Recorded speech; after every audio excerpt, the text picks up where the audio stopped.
দর্শক শ্রোতা ভাই বোন, আমাদের জীবনে এমন কিছু সময় আসে যখন দেয়ালে পিঠ থেকে যায়, যখন আমাদের নির্দিষ্ট চাওয়া পূরণ করা ছাড়া আর বিকল্প কোনো পথ সামনে খোলা থাকে না। এ ধরনের পরিস্থিতিতে আল্লাহ রাব্বুল আলামিনের কাছে আমাদের মনের একান্ত কামনা বাসনাগুলোকে পূরণ করবার জন্য একটি বিশেষ পথ বাতলেছেন আমাদেরকে প্রিয় নবী সাল্লাল্লাহু আলাইহি ওয়াসাল্লাম, আর সেটি হলো ইসমে আযম। ইসমে আযম মানে হলো মহান নাম।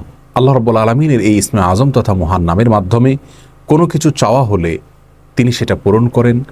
এই নামের মাধ্যমে আল্লাহকে ডাকা হলে তিনি সেটাকে সাড়া দেন। এ মর্মে নবী আলাইহিস সালামের অনেকগুলো হাদিস রয়েছে।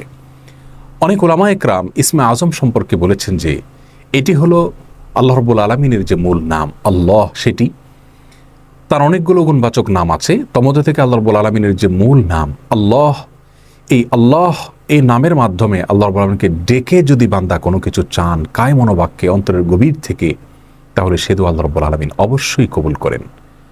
এজন্য কোনো কিছু আল্লাহ রাব্বুল আলামিনের কাছে চাওয়ার আগে যদি আল্লাহ বলে ডেকে ভালোবাসা থেকে, আস্থা থেকে, ভরসা থেকে, কায় মনোবাক্যে দীনতাহীনতার সাথে আল্লাহকে ডেকে যদি কেউ দোয়া করেন, তাহলে সে দোয়া আল্লাহ রাব্বুল আলামিন ফিরিয়ে দেন না। ইসমে আযম সম্পর্কে আরও নির্দিষ্ট করে আমরা নবী আলাইহিস সালামের যে হাদিসটি দেখতে পাই, সেটি তিরমিজিতে বর্ণিত হয়েছে, আরও বিভিন্ন হাদিসের কিতাবে বর্ণিত হয়েছে। সেই হাদিস সম্পর্কে বিশ্ববিখ্যাত হাদিসবিদ হাফেজ ইবনে হাজার আল আসকালানী রাহিমাহুল্লাহ ফাতহুল বারীতে লিখেছেন যে ইসমে আযম সম্পর্কে সবচেয়ে বিশুদ্ধতম হাদিস হলো এটি। আর সেটি হলো এই যে বুরায়দা রাদিয়াল্লাহু আনহু বর্ণনা করেছেন, এক ব্যক্তি নামাজের মধ্যে একবার কিছু বাক্য বলে উঠলেন। নবী সাল্লাল্লাহু আলাইহি সাল্লাম তার কথাগুলো শুনলেন। তিনি বলে উঠলেন, আল্লাহুম্মা ইন্নী আসআলুকা বিআন্নী আশহাদু আন্নাকা আনতাল্লাহ লা ইলাহা ইল্লা আনত আল আহাদুস সামাদ আল্লাযী লাম ইয়ালিদ ওয়া লাম ইউলাদ ওয়া লাম ইয়াকুল লাহু কুফুয়ান আহাদ। তার মুখে এই বাক্যগুলো শুনে নবী আলাইহিস সালাম বলেছেন, নিশ্চয়ই এই লোকটি ইসমে আযম পাঠ করেছে। ইসমে আযমের মাধ্যমে আল্লাহ রাব্বুল আলামিনের কাছে কোনো কিছু চাওয়া হলে তিনি সেটা ফিরিয়ে দেন না। এর মাধ্যমে আল্লাহকে ডাকলে তিনি অবশ্যই তাতে সাড়া দেন।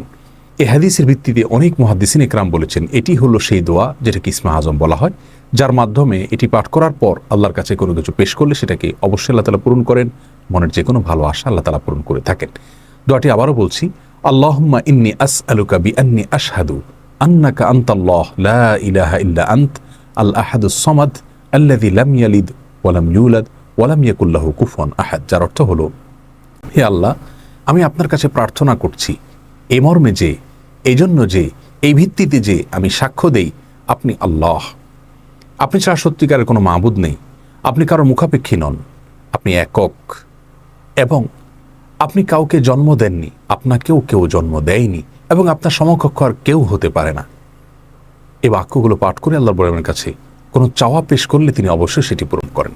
কেউ যদি অত্যন্ত সংক্ষেপে ইসমে আযমের মাধ্যমে দোয়া করতে চান, তাহলে তিনি আল্লাহ রাব্বুল আলামিনের প্রতি আন্তরিকতা, ভালোবাসা, শ্রদ্ধা, বিশ্বাস, ভক্তি এবং ভরসা রেখে আল্লাহকে ডেকে ডেকে মায়ার সাথে, মমতার সাথে, আল্লাহর অনুগ্রহগুলোর কথা স্মরণ করে আল্লাহকে ডেকে ডেকে তার মনের চাওয়াগুলো পূরণ করবেন। এটা হবে ইসমে আযমের সবচেয়ে ছোট ভার্সন।